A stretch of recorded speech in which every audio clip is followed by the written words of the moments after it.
Awesome. Thank you so much, Meg. Welcome, everyone. Thank you for coming today. Shameek, thank you so much for joining us. If you're ready, we can go ahead and get things started. Absolutely. Really happy to be here. Thank you so much for the opportunity. Of course, absolutely. So first and foremost, I just love for you to share with us a little bit more about your career journey and how you came to the World Economic Forum. Yeah, thank you so much for that question. I just want to make sure you can hear me okay. Oh yeah, you sound great. Okay, great. I actually wanted to take a step back and just say that I was born in Calcutta, India. And when I was about 4 years old, my mom, single at the time, decided to buy two plane tickets from the money she had from her sari business to come to America. And that started my great American immigrant journey. And that really has informed how I look at the world, shaped my values, and really informed, what I want to do with my life in ways that I didn't even know are still unfolding today. And so, you know, my mom and my stepfather, my mom later remarried, and they both wanted me to have a very practical career, as a lot of immigrant parents do. So I studied economics. I started working as a banker at JP Morgan. And after a couple of years of doing that, I realized that I wanted to have more passion or more empathy in what I wanted to do, and chasing the dollar, just a single bottom line return was not really where I wanted to be. I wanted to explore other ways of contributing my life and my career towards and aligning them towards my values. So I decided to go back to India, but this time as a consultant. And when you go back to India as a consultant, you're kind of in this bubble, right? And you are staying in five-star hotels that your clients are paying for, and you walk out of this hotel and you see abject poverty. And that's where I really had my awakening, and really an awakening of my own privilege, right? Because of my mother's brave decision, my life trajectory ended up going in a very different way than what my brothers and sisters would have today in India. And God bless the country right now because of the pandemic that is ravaging the nation. But I have a lot of access and a lot of privilege by growing up in America. And so when I came back as a consultant, I wanted to devote my career to social impact. And I quickly fell into fundraising, working with nonprofits, specifically focused on private-public partnerships. And that has led me to the forum. The World Economic Forum is an international organization for private-public collaboration. And I work with leading businesses and CEOs to help inform how to make the world a better place, if you really think about it very simply, and the role of both the private and public sector in achieving that outcome. Absolutely. What an incredible journey, Shameek. Thank you so much for sharing that with us. So one thing that you've talked a lot about is the idea that we're on the brink of a fourth industrial revolution. From your standpoint, what does this revolution look like, and how can businesses prepare for it? Yeah. So first, if I can just define the fourth industrial revolution, I would Please. say it's a really defined by the current period of unprecedented change that the world is facing by rapid technological advances in artificial intelligence, in machine learning, in blockchain, how we use data, and precision medicine, just to name a few. In fact, we have seen companies implement these technology solutions at a faster rate in the last 3 months than we ever have seen it before. However, many of the policies and regulations that these solutions need in order to be accurately and properly governed hasn't been able to keep up with the pace of innovation. And as a result, these technologies we see are also creating severe income inequality and also social and political risks that have now been further exposed by the pandemic. Absolutely. I think that just the other day I was reading an article that said that internet regulations had not even been updated in over 25 years. And I know that when you and I spoke on Friday, getting ready for this interview, that was something that popped into my head afterward. And I thought that it was really relevant to what you were talking about as well. Absolutely. Yeah. So you mentioned the pandemic and this fourth industrial revolution. Specifically, how do you see the pandemic affecting the fourth industrial revolution? Yeah, a lot of this technological change really started prior to the pandemic, but the rapid acceleration is something we've never really experienced before in human history. So the question becomes, how do leaders embrace and actually thrive in such a rapid changing environment? I would say that there's top three challenges that leaders are facing today. The first is really around being able to embrace ambiguity. So one thing that's certain is that ambiguity is in all parts of the world today, and it has become very difficult to plan and predict for the future. Absolutely. There's also this significant shift in employees and also in consumer expectations. So today, unlike before, the decisions that companies make are closely tied to and reflect the values of those companies. So that means leaders need a whole new lens to make decisions that foster trust, collaboration, and also motivate their people. And then the third challenge that we're tackling with together is this really a lack of vulnerability when it comes to leadership styles, right? I think we as a society place a lot of expectation on our leaders to always be right. But in a time of incredible change, when we need to reconsider our decisions on a moment by moment basis, extreme agility is actually a much better way to lead than having to show or prove that I always have the right answers. Absolutely. And something else I think we talked about, I know that we're both leaders, and I had mentioned that, as a leader on my team, I try so hard to lead by best idea wins. It's not about me being right. It's about us doing what's best for the team. I think it's so important that you bring that up. Yeah, you got it. Yeah. So moving right along, I know we've talked a lot about the pandemic and leading with empathy. Can you tell us a little bit more about your experience as a remote employee during this time and how that's impacted and informed your view of empathic leadership? Yeah, absolutely. And thank you for that question, because I do want to take a moment to, as you say, personalize this for what a lot of knowledge workers, remote workers in a developed country like the United States or Europe is going through. And I would also want to caveat that this is very unique to this part of the world, and other parts of the world have different challenges. And so it's just important to recognize that difference. So, I live in New York City and I've been working remotely, and the pandemic, we know, has been accelerating these elements of the fourth industrial revolution. And most consequentially, the social and economic divide in our country is something that has been really brought up in mass media and is top of mind for everyone. A significant example of that is the racial reckoning that is happening now, currently, and has been for the last year since the murder of George Floyd.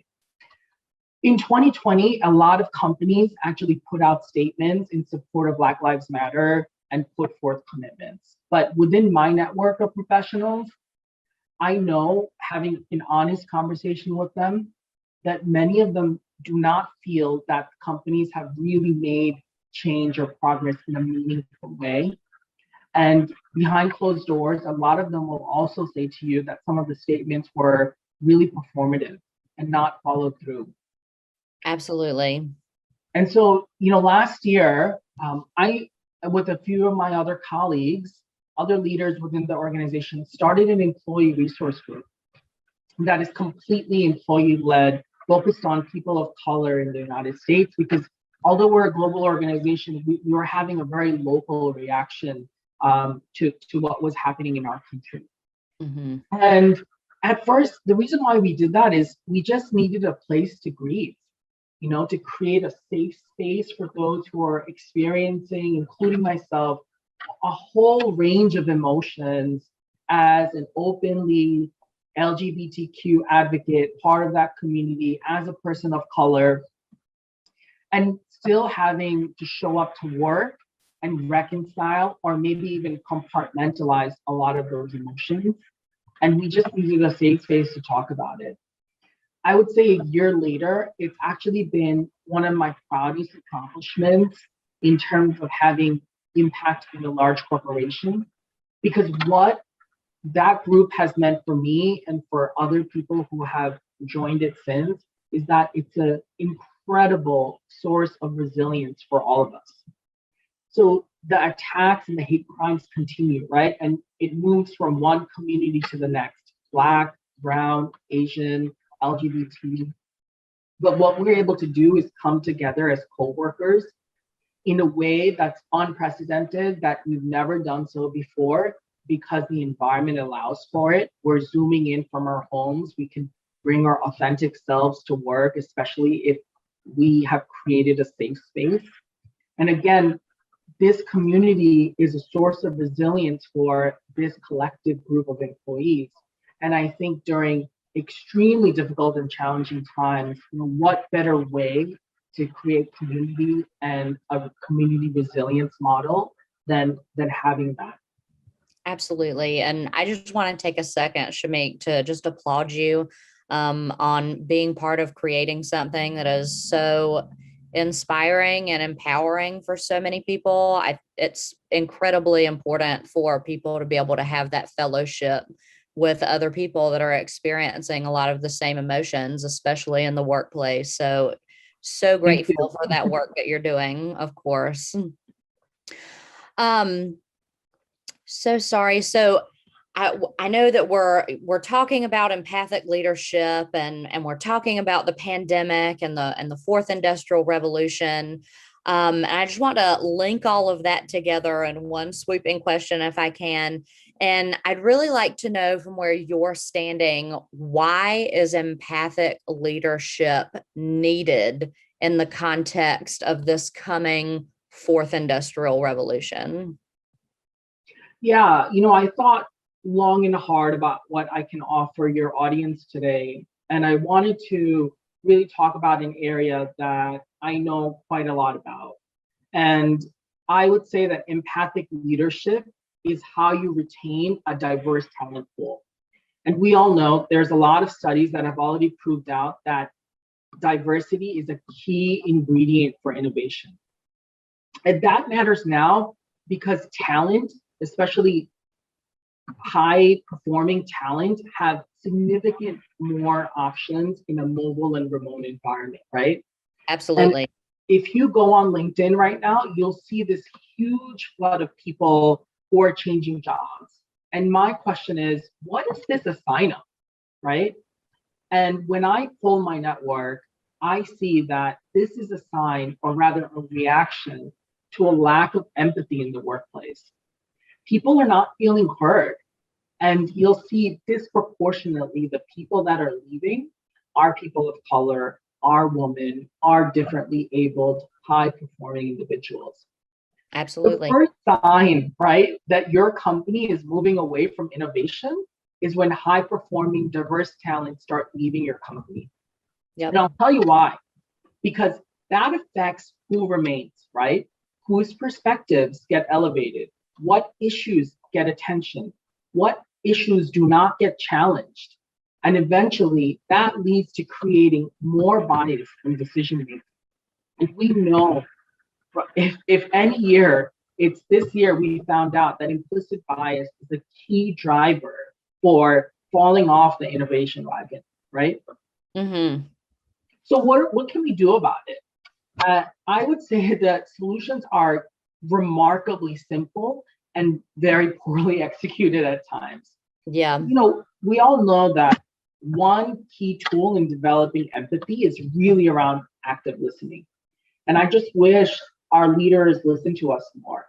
try to take time to understand more diverse perspectives, and most importantly, to understand the journey of people that are just so different from them, right? Because it's that human connection that really allows the empathy to be developed.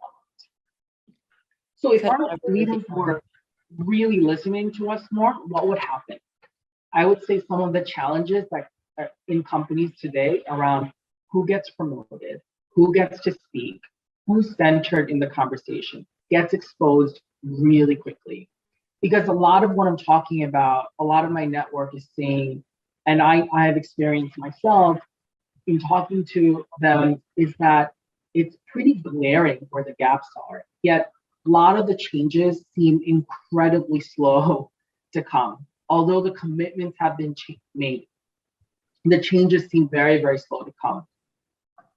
And the final thing I would say is that there is a short window of opportunity to really turn this around.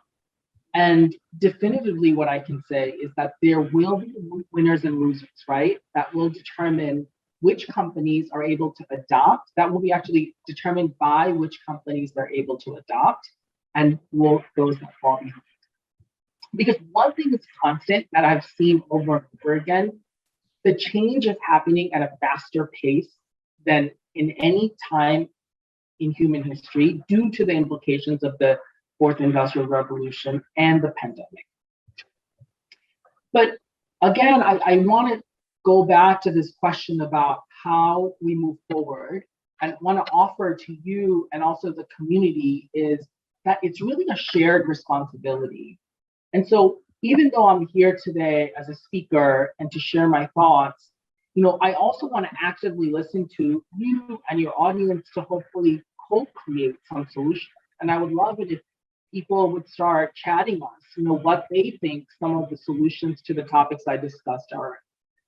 But maybe I can start with you, Kirsten. How do you think we can develop more empathy in the workplace? Yeah, when you sent me that question over the weekend, I really had a good sit and think about it. And I just kept coming back to this quote that I keep reading. I've read it on Twitter, I've read it on LinkedIn. I just feel like so many leaders that I'm inspired by are sharing this. And I really think that it can be summed up in that right now we are all in this really turbulent storm. And even though we're all in the same storm, we all have different boats. And I really think that saying is the best way to develop empathic leadership in the workplace, is for leaders to really think about what that means, to think about, you as a leader, you may be having one experience to everything that's going on around us, but that does not mean that the people that are depending on you for leadership and directive are living that same experience. They could be having a much more difficult time than you. There could be other factors that are influencing that experience. And, at the end of the day, that's really what empathy is, right? Empathy is actually putting your feet into someone else's shoes and trying to experience what it must be like for them. And I can think of no better way to put it than that personally. I hope that that was a good answer to your question. Right on. That was really wonderful. Thank you for that.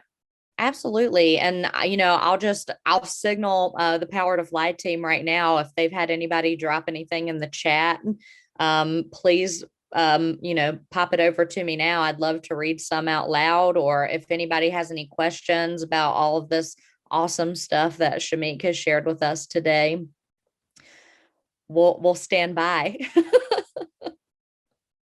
What about you though, Shameek? I feel like you've provided us with a lot of very professional insight, but for you personally, what do you see as being a good solution for companies to have as far as embracing empathic leadership?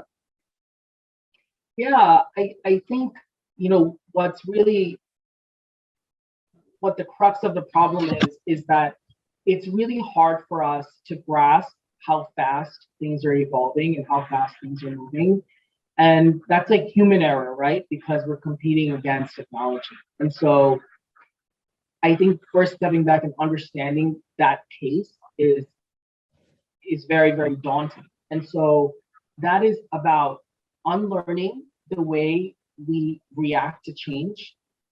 It's about unlearning maybe a top-down model of responding, right? And so I think what is a lot more agile is much of a bottom-up solution.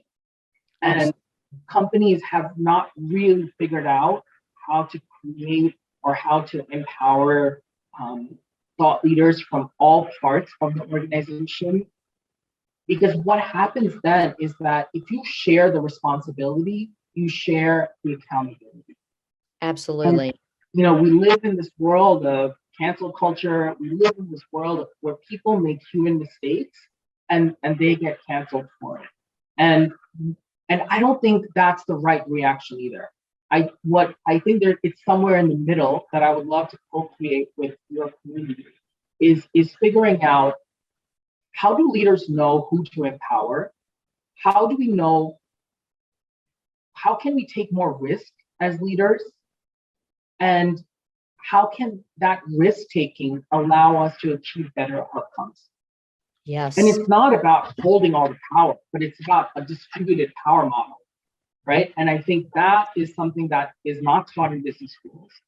And it's not displayed by leaders who have traditional moral authority, which are government leaders. But one of the things that has happened over the last decade is that this huge shift from moral authority from our government figures to our corporate leaders. And now, it's a whole new paradigm, and we're still figuring out how to, step up and step into that. And as I mentioned, the statements around BLM was just an initial step. It shows our commitment, but it has to be about follow through. It has to be an action. It has to be consistent. It's not about checking the box, but if you really want to align your values to your company, then you constantly have to move in the direction of your values. Of course, you have to walk the walk if you're going to talk the talk. Yeah. You can't just treat the symptoms. You have to treat the disease. That's what I always say. And this actually rolls right into a question that they just sent over to me from our audience, which is, what's the most challenging aspect of leading with empathy? I think one of the most challenging aspects of leading with empathy is that we are in a winner takes all business environment. We are taught in business school about what is our competitive edge, how to create moats around our businesses. We're not taught about how to collaborate and cooperate to move entire industries forward.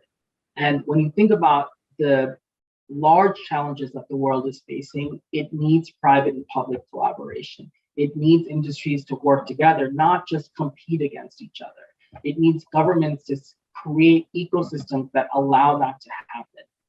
And so when we want to solve for racial justice, when we want to solve for climate change, anything that is systemic in nature, it needs a tremendous amount of collaboration. We're not taught how to collaborate, we're taught how to compete. And so if that is how we're going into this, right, cutthroat competition, and we have CEOs that believe that, they got it because of not, how they were helped by society that they came up in, but rather their exceptionalism. And we have shows like Shark Tank, that kind of prove out that model. It's very hard to change the public narrative to think about collaboration because it's always about winner takes all.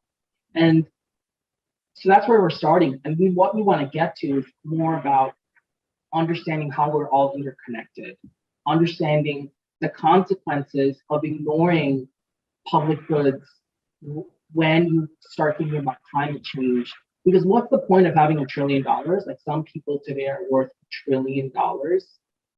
If we can't face off climate change or the planet gets ravished, And so I think these existential threats need to be more centered when we think about how to operate companies.